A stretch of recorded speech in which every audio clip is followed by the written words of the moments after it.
आज हम आपके लिए बहुत ही महत्वपूर्ण विषय लेके आए हैं, कर्मधारय समास। पिछले वीडियो में हम लोगों ने अव्ययी भाव समास को अच्छी तरह से पढ़ लिया था। आज हम लोग पढ़ेंगे कर्मधारय समास। इस समास को पढ़ने से पहले हम दो चीजें समझ लेते हैं। अगर बात करें पद की, तो संबंध के आधार पर पद के दो भेद हो सकते हैं। पहला क्या है? विशेषण, विशेषण, और दूसरा क्या हो जाएगा? विशेष्य। इसको हम समझ लेते हैं, फिर परिभाषा पढ़ते हैं। अगर हम बात करें विशेषण की, तो वह शब्द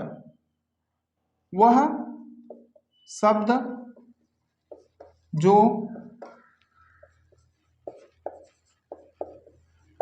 विशेषता बतलाए, तो वह शब्द जो विशेषता बतलाता है उसे हम क्या कहते हैं? विशेषण। और विशेष की बात करें तो वह शब्द जिसकी विशेषता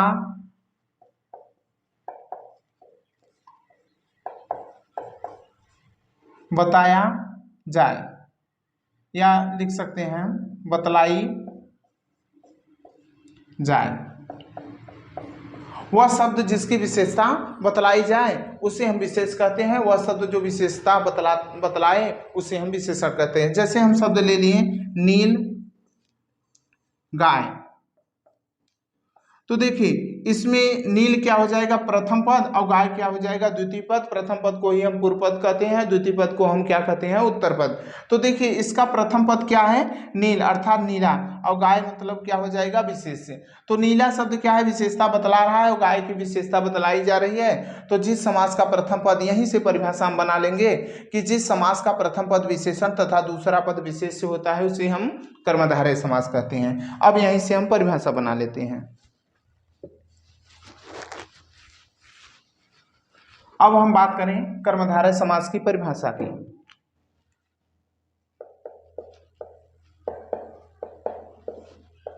वह समास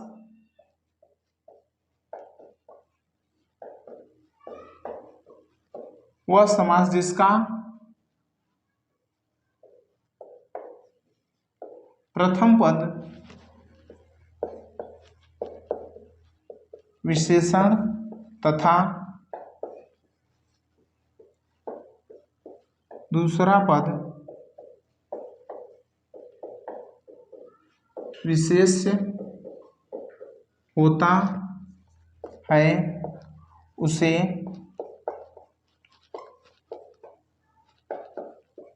उसे कर्मधारय समास कहते हैं।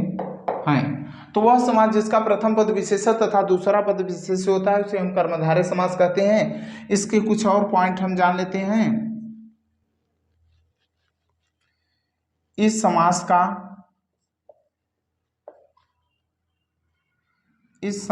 के सामासिक, बहुत ही महत्वपूर्ण पॉइंट है, इस समास के सामासिक, या हम कह सकते हैं समस्त पद का, इस समास के सामासिक या समस्त पद का कोई तीसरा अर्थ नहीं निकलता। देखिए ये बहुत ही महत्वपूर्ण है, गलती यहीं से होता है। इस पॉइंट को अगर आप अच्छे से समझ लेंगे तो आपका कर्मधारय समास में एक भी प्रश्न गलत नहीं होगा। ये अति महत्वपूर्ण पॉइंट है। इस समास के सामासिक पद या समस्त पद का कोई तीसरा अर्थ नहीं निकलता, क्योंकि अगर तीसरा अर्थ निकला तब तो वह हो जाएगा बहुब्रीहि समास। जैसे हम बात करें नीलकंठ, अब नील शब्द क्या है? विशेषण है, कंठ शब्द विशेष है। ये दिखने में तो कर्मधारय समास है, लेकिन इसका तीसरा अर्थ निकल रहा है, नीला है कंठ जिसका अर्थात शिव, तो ये क्या हो जाएगा? कर्मधारय समास। तो यह हो जाएगा, माफ करना, बहुब्रीहि समास। अगर कर्मधारय समास है तो उसका कोई तीसरा अर्थ नहीं निकलेगा। अगर तीसरा अर्थ निकल जाता है तो वह कर्मधारय नहीं बल्कि बहुब्रीहि समास हो जाता है। तो ये पॉइंट बहुत ही महत्वपूर्ण है। और पॉइंट की बात करें, अगर और पॉइंट की बात करें तो कर्मधारय समास कर्मधारय समास तत्पुरुष समास के अंतर्गत आता है, अतः इसका उत्तर पद प्रधान होता है। ये 3 पॉइंट बहुत ही महत्वपूर्ण है। वह समास जिसका प्रथम पद विशेषण तथा दूसरा पद विशेष होता है उसे कर्मधारय समास कहते हैं। इस समास के सामासिक पद या समस्त पद का कोई तीसरा अर्थ नहीं निकलता। अगर बात करें तो कर्मधारय समास जो है वह तत्पुरुष समास के अंतर्गत आता है, अतः इसका उत्तर पद प्रधान होता है। अब हम बात करते हैं इसके महत्वपूर्ण उदाहरण के, जो बार बार परीक्षा में पूछे जाते हैं। तो हमने देखा कर्मधारय समास का प्रथम पद विशेषण तथा दूसरा पद विशेष होता है। प्रथम पद विशेषण का कहने का तात्पर्य है प्रथम पद दूसरे पद की विशेषता बतलाता है। जैसे हम बात करें नील गगन, तो देखिए इसमें प्रथम पद क्या है विशेषण, दूसरा पद क्या हुआ विशेष। नील शब्द विशेषता बतला रहा है और गगन शब्द की विशेषता बतलाई जा रही है, तो इसका विग्रह क्या हो जाएगा, नील है जो गगन। और दूसरा उदाहरण ले लेते हैं महाकवि, महान है जो कवि। और उदाहरण ले लेते हैं परमेश्वर, परम है जो ईश्वर। और उदाहरण हम ले लेते हैं नील कमल, नील है जो कमल। और उदाहरण इसका हम ले लेते हैं पीत पण, पीत है जो पर्ण। और उदाहरण की बात करें तो हम ले सकते हैं महात्मा, इसका विग्रह हो जाएगा महान है जो आत्मा। चलिए देखिए साहब, दुरात्मा भी हो सकता है। दुरात्मा जो है यह कर्मधारय समास के अंतर्गत आएगा, इसमें दुर उपसर्ग का प्रयोग हुआ है। अभी हम कुछ महत्वपूर्ण उपसर्ग की बात भी करेंगे जो विशेषण की तरह प्रयुक्त होते हैं, उसमें भी कर्मधारय समास होता है। तो देखिए इसमें दुर उपसर्ग लगा है, इसलिए यह दुर उपसर्ग जो है यह विशेषण का कार्य कर रहा है, इसलिए इसमें भी क्या हो जाएगा, कर्मधारय समास ही होगा। जैसे दुर, दुर अर्थात क्या अर्थ हो जाएगा, बुरा, बुरी हो जाएगा। दुर है जो आत्मा। और उदाहरण हम लेना चाहें तो और भी उदाहरण इसके ले सकते हैं। अब हम बात करते हैं कुछ इसके महत्वपूर्ण उपसर्ग जो हैं जो इसमें प्रयुक्त होते हैं, और उसमें भी क्या होता है, कर्मधारय समास।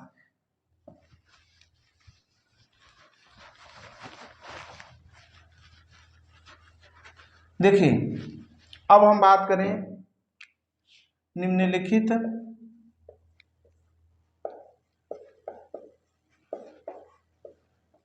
उपसर्गों, निम्नलिखित उपसर्गों के योग से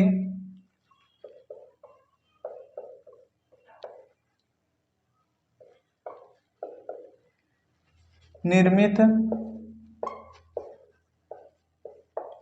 शब्द में, निम्नलिखित उपसर्गों के योग से निर्मित शब्द में कर्मधारय समास होता है। तो देखिए निम्नलिखित उपसर्गों के योग से निर्मित शब्द में कर्मधारय समास होता है। ऐसे उपसर्ग जो होते हैं वे विशेषण की तरह प्रयुक्त होते हैं। जैसे हम बात करें कु, अब देखिए यहाँ कु का अर्थ हो जाएगा बुरा। अब इससे हम शब्द बना लेते हैं, जैसे कुपुत्र, तो यहाँ कु शब्द किस तरह प्रयुक्त हो रहा है, विशेषण की तरह, और पुत्र क्या हो जाएगा, विशेष। तो कु शब्द यानी बुरा शब्द जो है यह विशेषता बतला रहा है, और पुत्र की क्या बताई जा रही है, विशेषता, इसलिए वह क्या हो जाएगा, विशेष। इसका विग्रह करें तो हम लिख देंगे कु अर्थात बुरा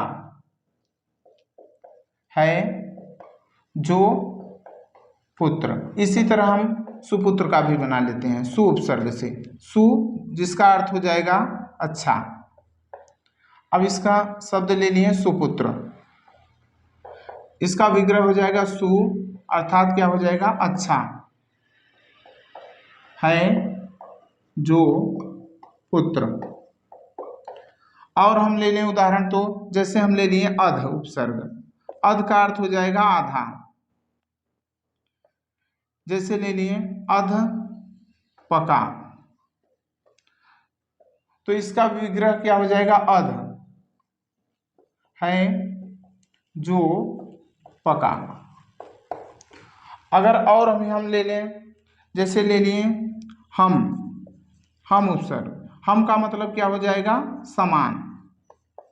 इससे हम शब्द बना लेते हैं, हम उम्र बना लिए, बहुत सारा है, हम सफर है, हम राही है, हम उम्र है, तो इसका अर्थ क्या हो जाएगा, हम अर्थात समान है उम्र जिसका। और उदाहरण हम ले लेते हैं, जैसे बद उपसर्ग ले ली, बद का अर्थ भी हो जाएगा बुरा, बद, जैसे हम ले लिए बदनाम। अब इसका अर्थ हो जाएगा बद, इसका अर्थ प्रयोग किस में हो रहा है, बुरा के अर्थ में, बुरा। बद है नाम जिसका। इस तरह हमने देखा कि कुछ प्रमुख उपसर्ग हैं जो विशेषण की तरह प्रयुक्त होते हैं, लेकिन इसका कोई तीसरा अर्थ नहीं निकल रहा है, इसलिए यह क्या हो जाएगा, कर्मधारय समास। देखिए साहब, दो उदाहरण और हम ले लेते हैं। जैसे हम बात करें पीताम्बर, अब देखिए इसका प्रथम पद क्या है, विशेषण पीत, और दूसरा क्या है, विशेष, अर्थात ये क्या हो जाएगा, कर्मधारय समास। लेकिन हमने वही जो पॉइंट आपको बताया था कि जिस समास का अगर इसमें कोई कर्मधारय समास का अगर कोई तीसरा अर्थ निकल रहा है तो यह बहुग्रही समास हो जाएगा। तो इस शब्द का भी तीसरा अर्थ निकल रहा है, पीताम्बर अर्थात पीला वस्त्र धारण करते हैं जो, अर्थात श्री कृष्ण। इसी तरह एक उदाहरण और हम ले लेते हैं, नीलकंठ। अब ध्यान दीजिए, ये शब्द भी पहला पद विशेषण है, दूसरा पद विशेष। नील का अर्थ नीला, कंठ का मतलब हो जाता है गला, यानी नीला है गला जिसका। तो ये तो विशेष कर्मधारय की तरह हो रहा है, लेकिन इसका तीसरा अर्थ निकल रहा है, इसलिए यह क्या हो जाएगा, बहुग्रही समास। दोस्तों वीडियो पसंद आए तो लाइक और शेयर जरूर करें। अगर चैनल पे नए हैं तो चैनल को सब्सक्राइब करें और ज़्यादा से ज़्यादा वीडियो को शेयर करें।